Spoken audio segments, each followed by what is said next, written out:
Di dunia ini banyak keluh kesah. Di dunia ini banyak penderitaan.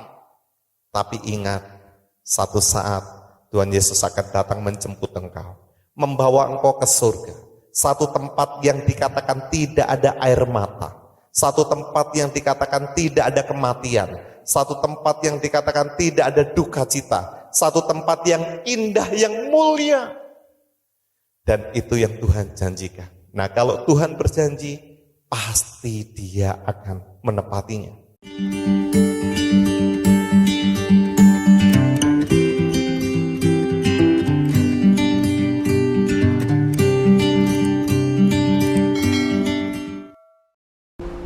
Shalom Bapak Ibu Saudara yang dikasihi oleh Tuhan. Kembali kita dipertemukan di hadirat Tuhan dalam ibadah spesial, yaitu ibadah kenaikan Tuhan Yesus ke surga. Bersama dengan semua orang percaya di seluruh muka bumi ini, kita mengingat kembali peristiwa akbar saat Tuhan Yesus terangkat ke surga. Mari sebelum mendengarkan firman Tuhan, kita berdoa terlebih dahulu. Bapa kami yang di surga, kami bersyukur hari ini kembali kami dapat beribadah kepada-Mu dan mengingat kembali saat Tuhan Yesus naik ke surga.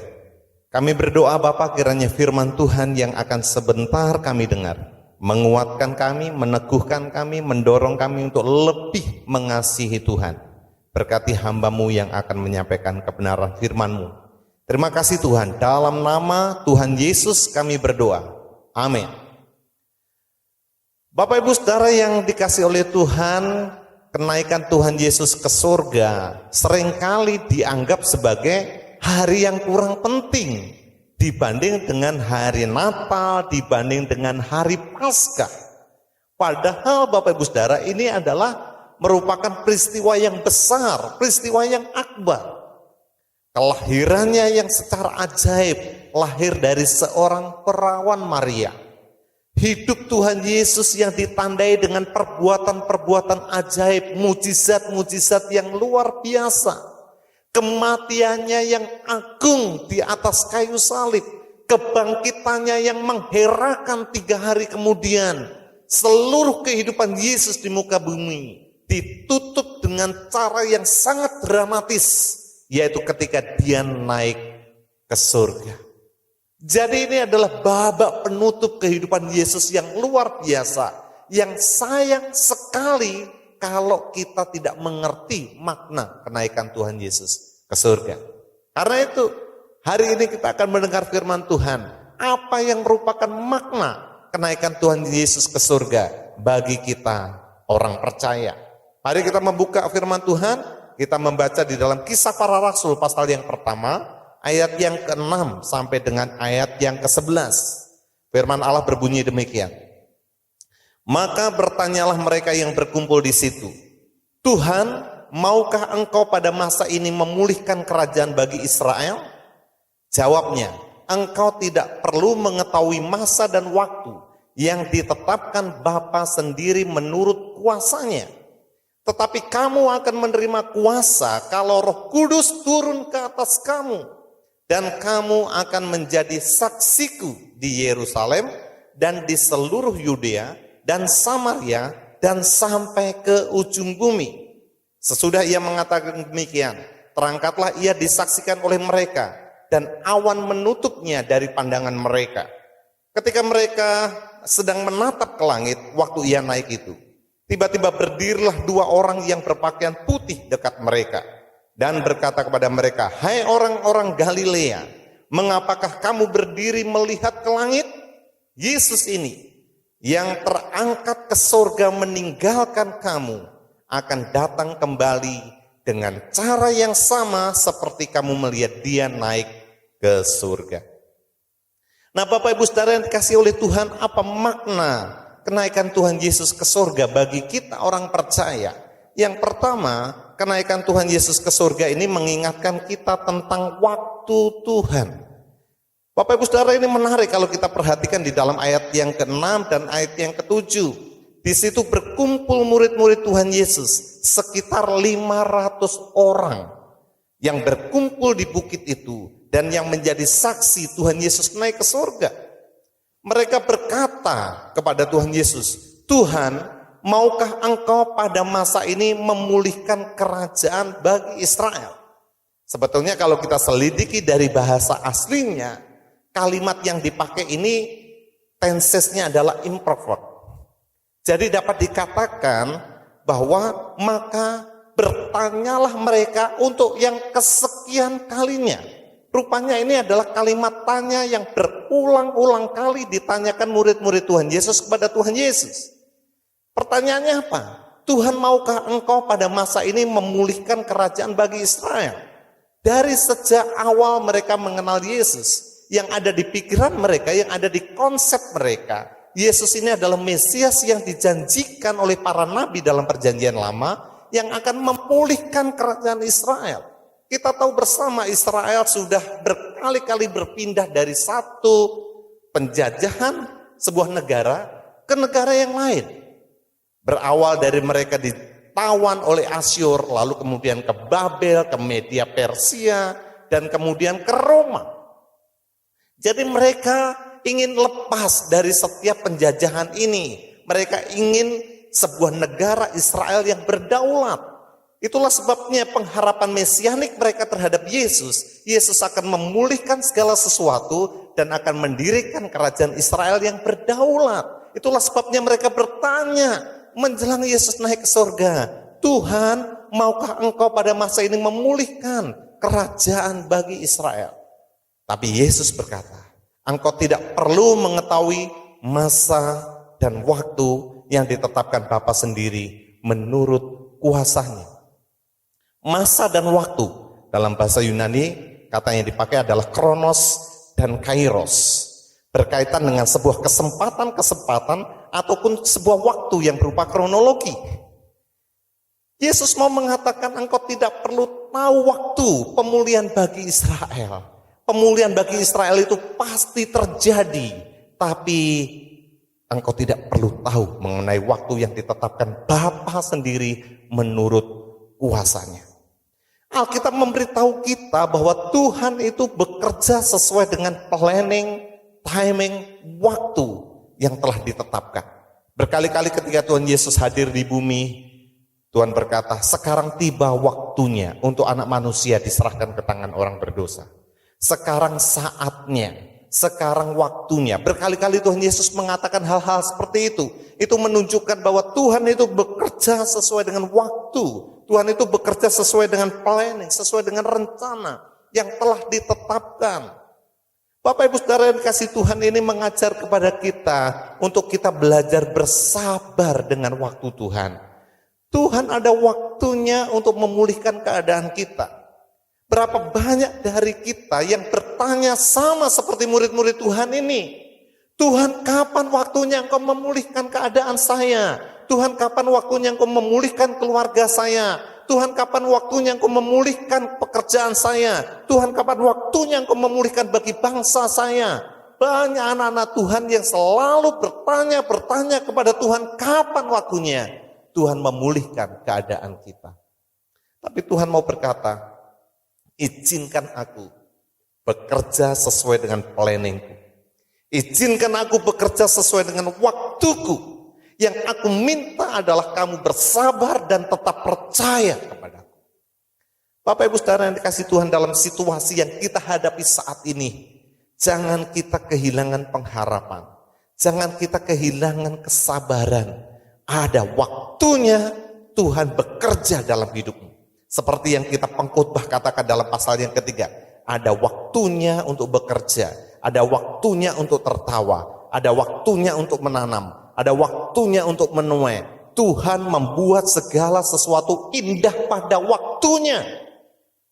Jadi izinkan Tuhan yang berdaulat atas segala sesuatu bekerja sesuai dengan waktunya. Kenaikan Tuhan Yesus ke surga ini mengingatkan kita tentang waktu Tuhan. Yang membuat kita, yang menolong kita untuk terus mempercayai Dia. Untuk terus menaruh pengharapan kepada Dia. Yang kedua Bapak Ibu Saudara, apa makna kenaikan Tuhan Yesus ke surga bagi kita? Yang kedua, mengingatkan kita tentang tugas kita.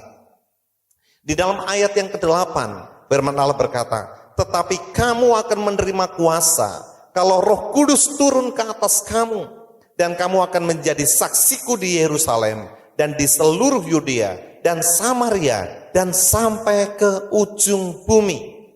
Bapak Ibu Saudara yang kasih Tuhan, ini menarik sekali. Karena Tuhan mengalihkan perhatian murid-muridnya daripada memikirkan tentang waktu pemulihan bagi Israel. Mereka diingatkan tentang tugas yang harus mereka emban, tugas yang harus mereka lakukan, yaitu untuk mereka menjadi saksi Tuhan, mulai dari Yerusalem, Yudea, Samaria, sampai ke ujung bumi. Dan itu dimungkinkan kalau Roh Kudus turun ke atas mereka. Bapak Ibu Saudara, ayat ini berkali-kali diklaim oleh orang-orang percaya bahwa kita menerima kuasa dari Tuhan. Dari kata dunamis, ada yang mengatakan bahwa kata dunamis ini akar kata dari dinamit. Jadi kuasa Roh Kudus itu sanggup untuk mengebom atau menghancurkan kekerasan hati kita atau dosa-dosa dalam diri kita. Ada yang mengatakan kata dunamis ini akar kata dari kata dinamo, yang artinya menggerakkan. Jadi kuasa Roh Kudus ini dapat menggerakkan kehidupan kita. Tapi sebetulnya tafsiran-tafsiran yang seperti itu keluar dari konteksnya. Karena kata dunamis, kata kuasa yang akan diberikan Tuhan seiring dengan Roh Kudus yang akan turun ke atas kita, itu terjadi untuk menjadi saksi bagi Tuhan. Untuk menjadi saksi bagi dunia ini. Itulah sebabnya Bapak Ibu Saudara, kalau kita perhatikan di dalam Kisah Para Rasul ini, Tuhan berjanji di bagian ini, kemudian 10 hari kemudian terjadi hari Pentakosta, hari pencurahan Roh Kudus. Murid-murid dipenuhi oleh Roh Kudus dan mereka mulai bersaksi dengan penuh keberanian. Petrus berkhotbah, 3.000 orang percaya kepada Tuhan. Lalu kemudian Injil dibawa sampai ke Yudea, sampai ke Samaria, bahkan sampai ke ujung bumi, yaitu kota Roma. Di dalam Kisah Para Rasul pasal yang ke-28. Bagaimana itu terjadi? Karena kuasa Roh Kudus yang menguasai kehidupan mereka. Bapak Ibu Saudara, kuasa Roh Kudus itu sudah diberikan kepada kita. Mungkin kita tahu bahwa ada beberapa gereja yang setelah hari kenaikan Tuhan Yesus, mereka mengadakan ibadah pencurahan Roh Kudus selama 10 hari. Mereka mengatakan menanti-nantikan pencurahan Roh Kudus dalam kehidupan mereka. Nah Bapak Ibu Saudara, sebetulnya ini juga pemahaman yang kurang tepat. Mengapa? Karena Roh Kudus sudah dicurahkan. Sudah dicurahkan pada hari Pentakosta. Dan sudah memenuhi hati orang percaya sejak dia membuka hati menyambut Yesus sebagai Tuhan dan Juru Selamatnya. Kuasa itu sudah kita miliki. Hanya masalahnya, apakah kita fungsikan atau tidak. Menjadi saksi Tuhan bukanlah sebuah pilihan. Ketika kita percaya Yesus, Roh Kudus diberikan di hati kita. Secara otomatis kita telah menjadi saksi Tuhan. Secara otomatis kita sudah menerima kuasa itu. Hanya masalahnya kita fungsikan atau tidak. Kita gunakan atau tidak kuasa itu.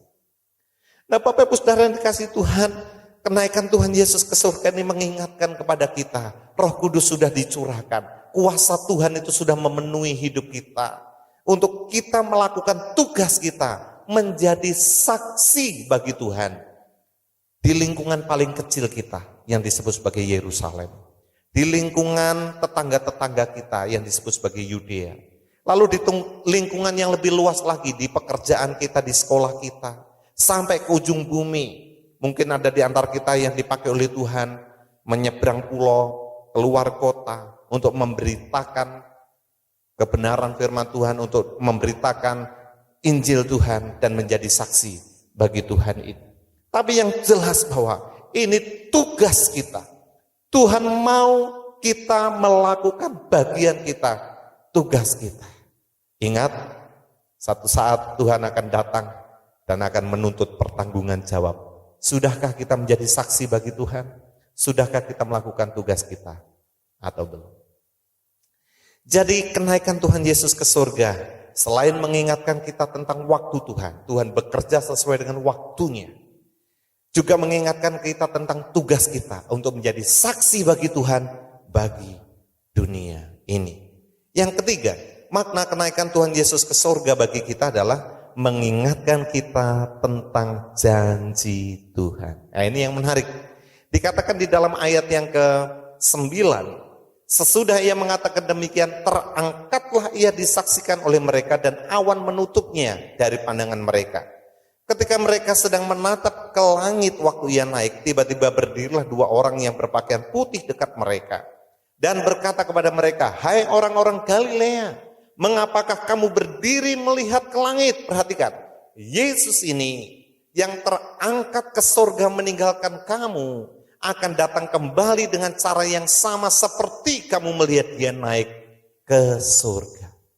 Bapak Ibu Saudara yang dikasihi Tuhan, Tuhan Yesus naik ke surga itu bukan sebuah pelenyapan. Ayat-ayat ini memberitahu kita bahwa proses itu lambat dan kemudian secara perlahan-lahan disaksikan oleh 500 orang. Jadi ini bukanlah imajinasi, pikiran, hayalan para murid. Betul-betul mereka menjadi saksi Yesus naik ke surga. Dan Tuhan Yesus berjanji melalui malaikatnya bahwa dia akan datang kembali. Kalau kita ingat, Tuhan Yesus pernah berkata di dalam Yohanes pasal yang ke-14 ayat 1 dan 2, "Janganlah gelisah hatimu, percayalah kepada Allah, percayalah juga kepadaku. Sebab aku pergi ke rumah Bapa untuk menyediakan tempat bagimu. Setelah itu aku akan datang kembali kepadamu, menjemput kamu supaya di mana aku berada, kamu pun berada." Tuhan Yesus pergi ke surga untuk menyediakan tempat bagi kita. Nanti dia akan datang kembali untuk menjemput kita, supaya di mana Tuhan Yesus berada di surga, kita pun juga ada di sana. Tidak ada di dunia ini janji yang lebih indah daripada janji Tuhan ini. Bapak Ibu Saudara, ini janji paling indah. Di dunia ini Bapak Ibu Saudara, kita banyak berlinangan air mata. Di dunia ini banyak keluh kesah. Di dunia ini banyak penderitaan. Tapi ingat, satu saat Tuhan Yesus akan datang menjemput engkau, membawa engkau ke surga. Satu tempat yang dikatakan tidak ada air mata. Satu tempat yang dikatakan tidak ada kematian. Satu tempat yang dikatakan tidak ada duka cita. Satu tempat yang indah, yang mulia. Dan itu yang Tuhan janjikan. Nah, kalau Tuhan berjanji, pasti dia akan menepatinya. Bahkan kalau kita bandingkan Bapak Ibu Saudara dengan ayat-ayat yang ada di dalam kitab Injil sinopsis, bahwa Tuhan memberitakan kedatangannya yang kedua kali akan ditandai dengan banyak hal. Akan terjadi peperangan, akan terjadi wabah penyakit, akan terjadi kelaparan di mana-mana. Itu menjelang kedatangan Tuhan Yesus yang kedua kali. Apakah pandemi corona ini menjadi salah satu tanda kedatangan Tuhan yang sudah tidak lama lagi? Bapak Ibu Saudara yang dikasihi Tuhan, mari kita persiapkan diri kita kalau demikian. Tuhan yang berjanji pasti Tuhan akan menggenapinya. Dia akan datang menjemput kita. Dia naik ke surga, menyediakan tempat bagi kita di sana. Setelah siap, dia akan menjemput kita dan membawa kita ke sana. Kiranya hari ini firman Tuhan ini menguatkan iman dan pengharapan kita. Mungkin engkau yang berbeban berat, mungkin engkau yang letih lesu, mungkin engkau yang dikhawatirkan dengan banyak hal, mungkin engkau yang terdampak dengan COVID-19 ini. Hari ini firman Tuhan kiranya menguatkan engkau. Yesus naik ke surga, menyiapkan tempat bagi kita. Satu saat dia akan datang untuk menjemput engkau dan saya, supaya di mana Tuhan Yesus berada di surga, engkau dan saya pun berada di sana.